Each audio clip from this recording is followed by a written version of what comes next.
Sure, birds and bees are everywhere, but it seems like in California, mating rituals are a pillar of the economy.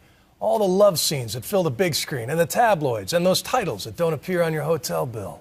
And then there are all the elephant seals getting busy on the beach. Yes, this fascinating and brutal display of animal love draws hordes of wide-eyed tourists to California shores every year. So ABC's own seal-curious Nick Watt went for a peek. If you drive down the beautiful coast of Central California at the right time of year, you're in for a big surprise. You might spot some ugly, prehistoric-looking beasts sunning themselves and having sex. Año Nuevo State Park in midwinter draws frisky elephant seals like Daytona Beach draws college kids in spring. In November, the dudes start arriving and fighting.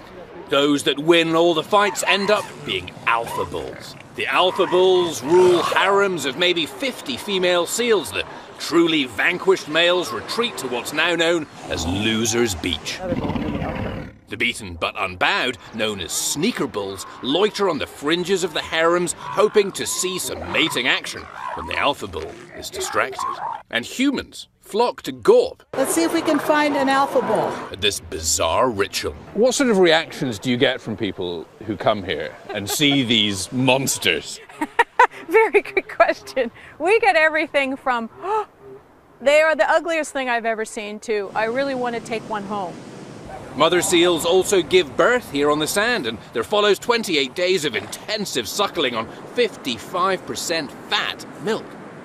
Pups grow from 60 pounds to 300 pounds, from the size of a 7th grader to the size of a linebacker, in less than a month. And then the pups are abandoned to fend for themselves.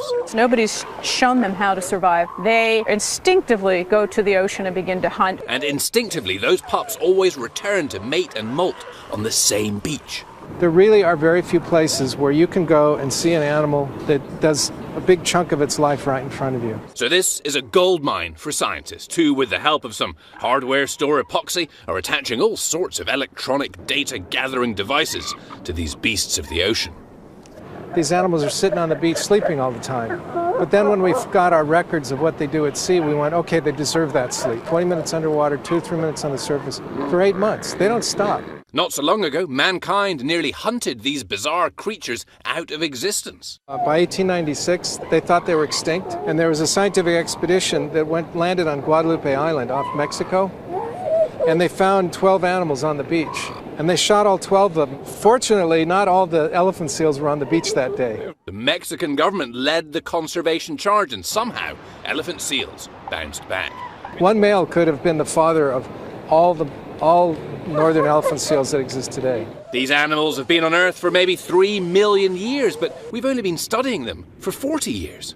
We only just found out these seemingly ungainly lumps swim as far out as the international dateline and dive as deep as a mile below the surface. It's a really wonderful animal because there's so many aspects, from human physiology and medicine to just basic understanding of how an animal dives and handles pressure. Elephant seals stop breathing when they sleep. Weird. And that's helping in our study of human sleep apnea. And they can explore remote ocean depths, can take those electronic sensors to places we have never been. Are they at all lovable? I'm trying to figure that out. The answer is yes, if you're an elephant seal aficionado, and their evolutionary cycle has been such that even as the world has evolved, they are continuing on. And that might be their biggest asset. Elephant seals have been doing this for millennia. They could be our canaries in the mineshaft, our 5,000-pound beasts in the deep sea, giving us an insight we need into the health of our planet. I'm Nick Watt for Nightline at the Año Nuevo State Park, California.